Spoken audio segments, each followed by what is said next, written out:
akka argamnuuf gara isaa akka dhufnuuf kanaaf yeroo kana yaada keenya sassaabnee asifacha deemuu dhiifnee yeroon kun yerootti Waaqayyoon waaqeffannudha.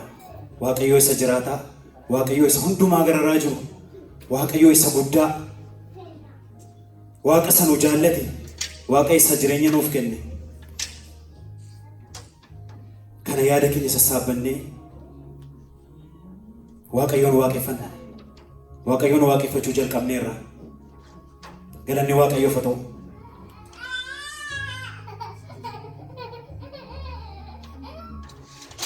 Yeroo kana hundi keenya iyyuu gara Waaqayyoo ilaalla. Yaada keenya sassaabanna. Yaada keenya gara isaatti deebifna.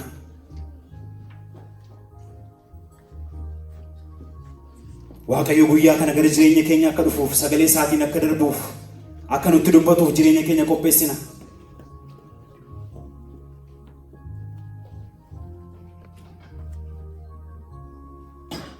Yaada keenya qulqulleeffanna, keessa keenya qulqulleeffanna.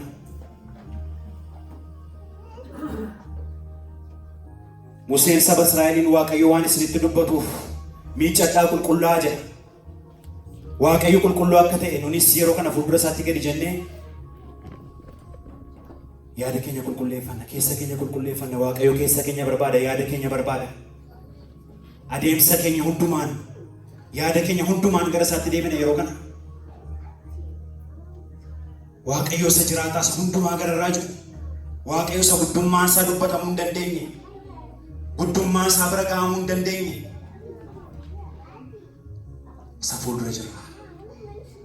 Gara isaa dhufne kanaaf sodaachuudhaan, rommuudhaan fuuldura Waaqayyootti dhiyaanna. Waaqayyo ulfina isaatiin sodaatama, guddummaa isaatiin Waaqayyo sodaatama.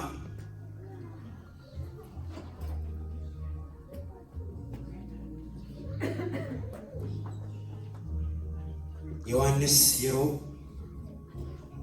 mul'ata isaa keessatti ulfinaan Yesuus Kiristoosiin arge, ani akka nama du'ee hin ta'e jedhe.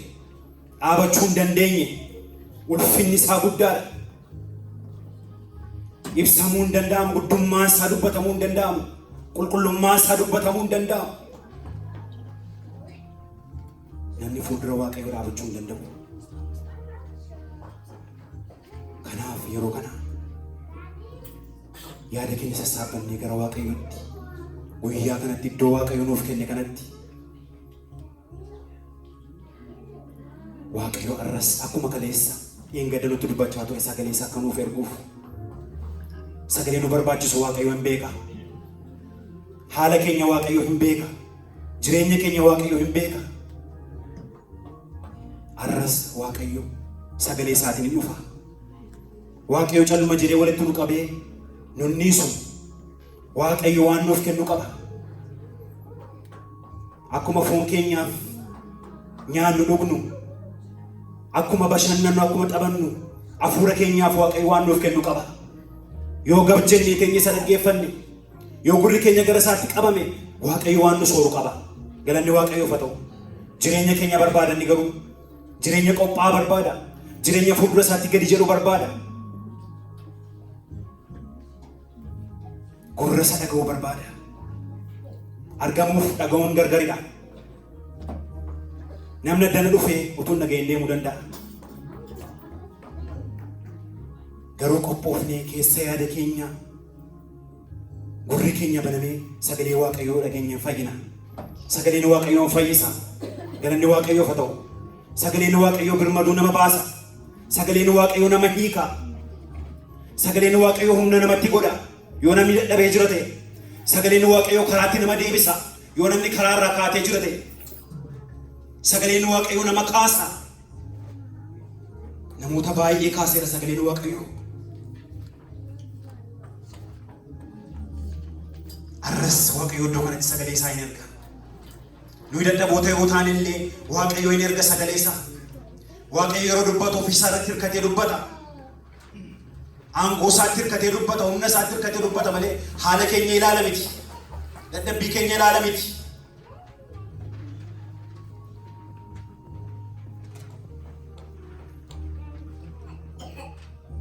Galaa Waaqayyo nuuf ergu fudhannee itti fayyadamuun garuu qooda keenyadha.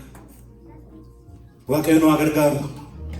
eebbi waaqayyo dhufe akka nu bira darbineef sagaleen waaqayyo dhufe akka nu bira darbineef humni waaqayyo dhufe otoo waliin argine akka hin darbineef waaqayyo nu gargaaru. Hundi keenya yeroo kana waaqayyo nu waaqeffachaa jirra. Gara waaqayyo ilaalla. Waaqayyo nu waaqeffachuun yaada keenya waaqayyotti hidhuudha. Isaa wajjin wal arguudha hafuuraan. Waaqayyo hafuuradha. Hafuuraan isin waaqeffatama jedha sagaleen waaqayyo. Hafuura keenya yeroo kana waaqayyotti hidhuudha. Yaada keenya yeroo kana ol waaqayyotti hidhuudha. Isa barbaaddachuudha, isa dheebochuudha akkuma sagaleen waaqayyo jiru. Teenyees dhaabannees jilbeenfannees waaqayyo nu waaqeffachaa jirra. Waaqayyo nu waaqeffachuun isaa wajjin wal arguudha. Hafuura keenya isatti qabsiisuudha. Hafuura keenya kaafnee calluma jennee taa'uu duwwaatu hin ta'in isa barbaaddachuudha. Carraa kana waaqayyootu nuuf kenne, iddoo kana waaqayyootu nuuf kenne, yeroo kana waaqayyootu nuuf kenne. Galanni waaqayyoof haa ta'u. Gammadaa waaqayyootti. Yeroon kun yeroo waaqayyootti gammannuudha. Lubbuu keenyaan waaqayyootti gammanna, waaqayyoon galateeffanna. Isa barbaaddanna gara isaatti siqna. Carraa akkasii yoo waaqayyo namaaf laate malee namni ofiisaatiin wanta godhachuu danda'u miti. Gara waaqayyoo dhufu isa barbaaddachuun akkasumaan miti. Yoo hafuurri qulqulluun nama gargaare malee inni kun hin ta'u. Akkasumaan tasaa waan dhufin isinitti fakkaatin. Waaqayyo jaallatee nu fayyise galanni isaaf haa ta'u. Jaallatee itti yaadeen waame waaqayyo. Akka tasaa wanti ta'e hin jiru jireenya keenya keessatti. Akka carraa wanti ta'e hin jiru. Waaqayyootti yaade tokkicha ilma isaa dabarsee nuuf kenne. Uumamuu keenya dura hojiin keenya hojjetame. Inni kun hundumtuu yaada waaqayyoo keessa ture. Galanni waaqayyoof haa ta'u. Ani yaada waaqayyoo keessa jira. Isin yaada waaqayyoo keessa jirtu.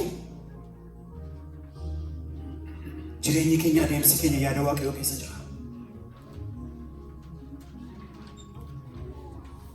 Galanni waaqayyoof haa ta'u. Jireenya kadhannaa keessa otoo jirru sagalee waaqayyoo keessaa iddoo tokkoon dubbisa. Hundi keenya yoo dhaggeeffanna. Sagaleen waaqayyoo akkas jedha Faarsaa 8:4-5 dubbisa. Ati akka isa yaadduuf namni maali? Akka isaaf dhimmituufis ilmi namaa maali? Jedhee nan gaafadhe. Yaa Waaqayyo kana keessaa immoo xinnooma ofii keetii gadi isa goote. Gonfoo guddinaaf ulfinaa mataa isaarra keesse jedha. Ameen. Akka isa yaadduuf namni maali? Jedha. Daawit guddummaa waaqayyoo yeroo ilaalu, guddummaan waaqayyoo yeroo isaaf galu, ulfinni waaqayyoo yeroo isaaf galu, mata duree isaarratti waa'ee guddina waaqayyoo fi waa'ee ol ka'uu namaa jedha. Guddummaan waaqayyoo yeroo isaaf galu, akka isa yaadduuf namni maali? Akka itti gadi jettu